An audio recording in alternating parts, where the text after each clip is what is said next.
Good morning, members. Good morning, non-members. Why are you non-members? Come to think of it, why would anybody be a non-member after days like yesterday? 16 to 1 winner, Ambien Wood. 14 to 1 winner, Nasreef. And 6 other winners, only one of which was odds against. And that was Sanctuaire, which won by 41 lengths. Now, for the uninitiated, in the emails I send to members, I try and point up why I'm selecting a particular horse, whether that's a one to win or one each way. The reasons why, my thinking, why to be on a certain horse and why not to be on some others. Now, in terms of Saturday's racing, I said that Ambien Wood, Victor Dardanel's Ambien Wood, was carrying top weight, but had run in Class 1 and Class 1 Grade 2 races.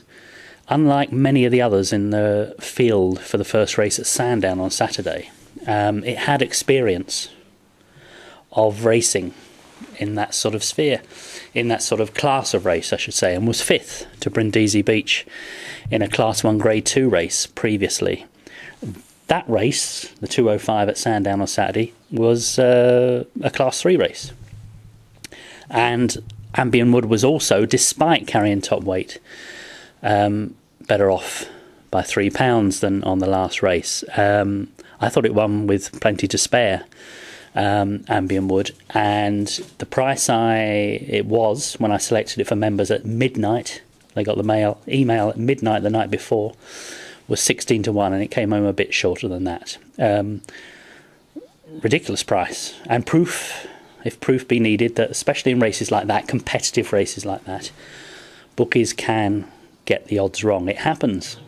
It was too big a price. Ambien Wood should never have been anything close to 16 to 1 in my opinion.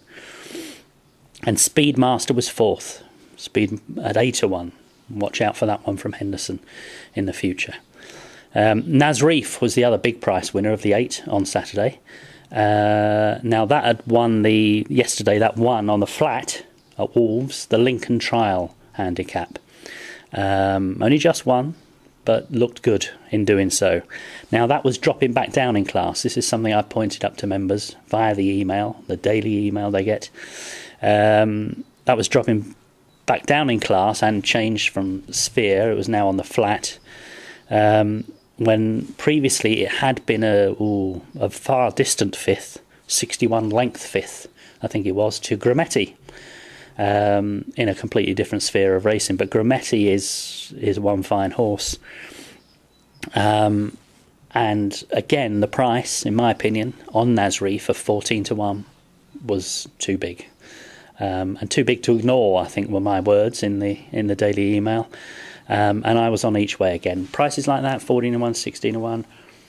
Competitive races, sure, anything can win, as was proved in the 315 when Paintball won at 20 to 1, not one of my selections, but that sort of day of racing where you get some good each way prices that are worth being on. Whether doesn't matter, as I've said before, it doesn't matter whether it's 50p each way or a £5 each way or 50 quid each way, whatever floats your boat. As is often said, only bet with sums you can afford to lose. But yesterday there weren't many losers around. The previous day, I think I heard from one member who had been on 5 of the 6 winners, which were completely different sphere in as much as they were short prices, they were narrow odds against or odds on, and that led to somebody I've never heard of, who's not a member, getting in touch with me via Twitter and complaining that, based on one day, that I shouldn't tip up horses that are that small a price. Like I have control over the odds. I don't. I think you'll find that the odds compilers at the bookies do that. And like I have control over which horses race where. I don't. I don't see much point in tipping up, 40 to 1 losers. If it's obvious on some days, and some days are like that it's going to be shorter price ones that win, favourites sometimes. I much prefer, personally, the 16 to 1, the 14 to 1 each way winners of Saturday, but I don't get to choose what runs where. So to that moaning Minnie on Twitter, who is not a member, I hasten to add, I simply say have a look at Saturday's winners and add that lot up.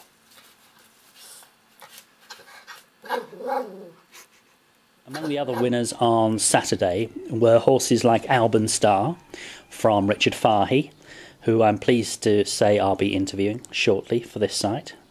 One of my favourite trainers on the flat. And Mark Johnston had Switzerland, which won at 11-4. So you'll get an impression here. I try to offer selections to suit every taste and pocket. I also hope to be interviewing Mark Johnston in a couple of weeks' time. And once those are filmed and edited, prior to the start of the flat season proper, they'll be available to members to see those interviews. Members get to see my interviews with people from the world of sport first, days ahead of Joe Public and everyone else on YouTube and the Vimeo channel as well. There's 2 channels for World of Sport TV, Vimeo and YouTube. So there were 8 winners in total on Saturday, and in regards to that chappie who complained I only tip short price winners,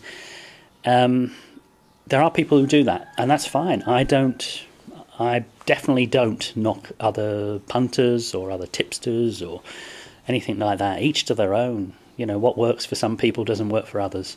So I don't knock anybody else, but this chap clearly had not done his research and studied my many years of selecting winners, because the simple fact is the one thing you cannot accuse me of is only selecting short price favourites to win. Frankly, the track record says something completely different. Alright, so I won't be responding to that gentleman on Twitter, and like the Murphys, I'm not bitter about what he had to say, but I'm here to serve the members, okay, first and foremost. And why don't you sign up? Why don't you try it for a month? Hell's bells, it's Cheltenham this week. Now, I'm not going to have 8 winners on a day at Cheltenham, I hasten to add. That's the downside to selecting so many winners in March, so far in March, and we're only early March. I think some members are expecting me to have a clean sweep at Cheltenham. Cheltenham is much, much, much tougher for any experienced or inexperienced punter. Okay, I think I'll have to check my records in my record book, but I think last year I probably had, I don't know, I think it was half a dozen winners across the Cheltenham card, which I was very pleased with, because you know the competitiveness of the racing at Cheltenham is astonishing. Look at the first day on Tuesday. Look at how many horses are in there who by the side of their name just have one in the same race. All that's been sorted out now. The trainers are pretty much decided who races in which race. Monday, David Pipe said he'll announce a decision on Grand Cru as to whether it races up against Long Run and Corto Star in the Gold Cup. I'm willing to bet that he doesn't run it in that race, that he switches it to another race. I don't see the point in running Grand Cru against Long Run or Corto Star. Corto Star's decision will be made, but probably by the time you're watching this. The final decision by Paul Nicholls will be made on the Monday after a piece of work, but they're obviously banking on Corto Star being there. And as I speak to you, the price on Corto Star is 4-1. But of course that will change the moment Grand Cru is probably pulled out of that race. If David Pipe pulls that out of the race, then the prices on Long Run and Corto Star will likely shorten somewhat. I hope Corto Star makes it, I really do. I hope he makes it home safe as well. I was at Cheltenham the year he fell, a couple of years ago, and I've never heard such a loud audible intake of breath. Myself included, and the whole of Cheltenham racecourse. It was extraordinary. It was deafening, the sound, as people took a sharp intake of breath when Corto fell, but came home safely. Ruby Walsh, I remember, rode him back, and a horse that fell got a standing ovation on returning to the paddock. So I hope Corto's there. Most experts, in inverted commas experts, think Long Run is going to do it this time and win again and see off Corto Star, who of course beat him on Boxing Day at Kempton. But members will get my views on that, along with every other day of racing, exclusively, via email the day before each day's racing. So for Tuesday's racing, they'll get my selections on Monday, for Wednesdays on Tuesday, and so forth. 4 days of great racing at Cheltenham. I've been studying form till the early hours of most mornings, watching what the trainers have to say via their stable tour visits, which, courtesy of Racing Post TV, are on the blog, are on this blog. You'll see them. So I'm uploading those all the time, visits to some of the top trainers. Have a watch of those, see if you can get any clues from what the trainers have to say. Some are more open with their opinions than others. But I hope Corto's there. I'd love him to win, obviously. One of my favourite horses of all time. But if you want to join in the action, if you want to be a member of this service, then use the PayPal button on this site. £10 a month. Just try it for a month if you want to dip your toe in the water. Numerous members have got in touch with me who have signed up in the last month to thank me and say that they paid for their tenner straight away. So it's about being selective with the selections. As I always say, I'll offer selections in different races, the reasons why, and then what I'm really pleased about is the members use their brain and use their nous and read what I have to say in those emails. That's the crucial thing. Don't just scroll down to the name. And they're the ones who do the best, and they come up with their own bets as well. This is, we work together. I give the ideas, and members make their own mind up. That's, in my opinion, is how it should be.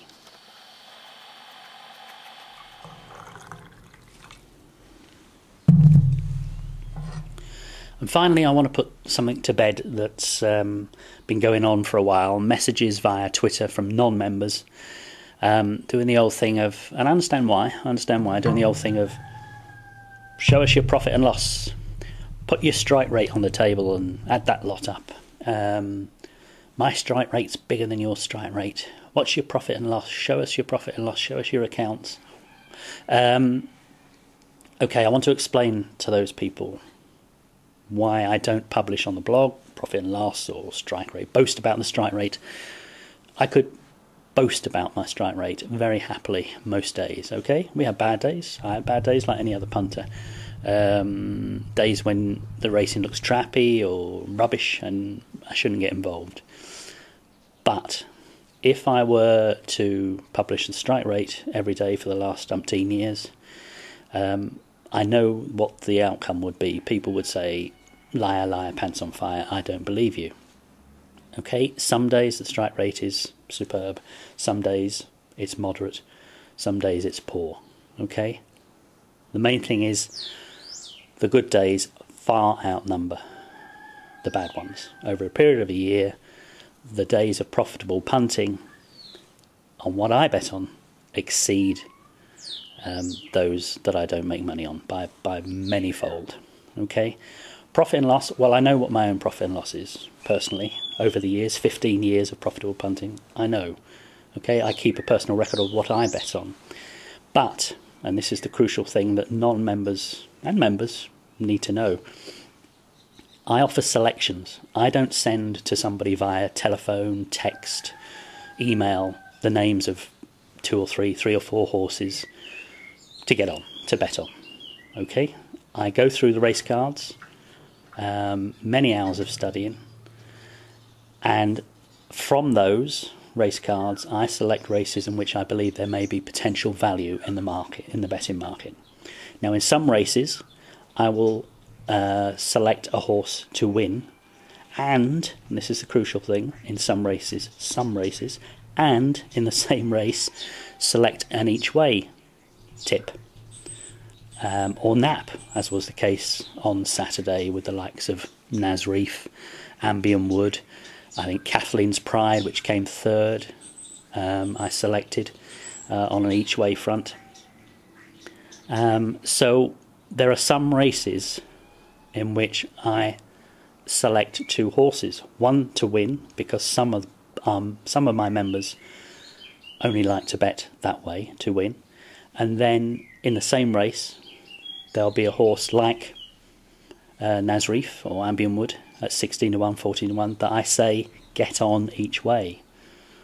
this price or words to that effect. This price is too good to ignore. I'm on. I tell members when I'm on myself. So it would be wrong and invidious of me to talk about profit and loss, to publish profit and loss or strike rate. I think it would be wrong of me to say, oh, the strike rate today was 40%, 60%, 80%, 10%, whatever. Because in some races, members are getting two selections. One to win at, say, I don't know, 11-4, 3-1, evens. But also being told to watch out for each way backers, of which many members are each way backers, like me. Throw a few pennies at this. You might want to consider having a few pennies on this each way, because it's overpriced, and that's the crucial thing. I'm looking for value in the market, like Albion Wood at 16-1, like Nazreef at 14-1. Potential in the market, even an each way selection that gets placed. I'm happy with those winnings, with those returns. Profit is profit, as I keep banging on about. I don't care whether it comes via something coming second, although I'd rather it come first, obviously. I don't matter if, Kathleen's Pride comes third at 14-1. It's profit. I'm ahead. That's all that matters to me. Okay? So to answer those many people, I don't want to have to answer this question anymore by Twitter, or because I serve my members, not strangers. Okay? So that's to answer the question about put your strike rate on the table and show us how big it is. If I did that, you'd then come back to me and say, you can't do that, because in that race you selected two horses as possible winners or possible profitable punts. Well, that's right. So that's why I don't. Believe me, over 15 years, I'm more than happy with my own profit and loss. Thank you very much. The bookies aren't, and the bank manager is. Okay?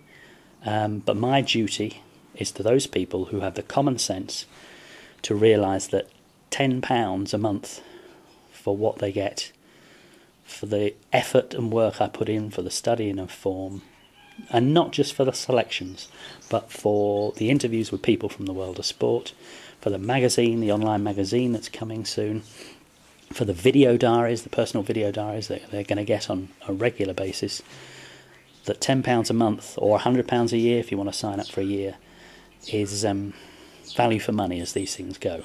Okay, so if you want to join them, if you want to join those lovely, lovely, lovely members who I enjoy communicating with, and that's the best bit. I think the communication for me, the fact that I know that when I'm in a fifth hour of studying form and I'm thinking this racing is rubbish, why am I bothering? Why did I bother with today or tomorrow's racing when it's rubbish? So when I'm in that fifth hour of studying form, and I think of the members who are a good bunch of guys and girls all over the world, which is also a good thing, and that they come back to me, that they correspond with me, and that by and large, overall, so far, they seem very happy with their lot. So come join them. Pre-Cheltenham, come on. You haven't got long to go now. Cheltenham beckons. So if you want to be part of the action for a month, sign up for £10, use the PayPal button on this blog. Most of you will know how PayPal works. Okay, so I hope to welcome you on board. As I say, there won't be 8 winners a day at Cheltenham. I guarantee that, because it's going to be tough. But it's going to be great racing, and it's going to be exciting to watch. I shall be watching. I hope you're watching. And I hope you're watching as a member of my selection service.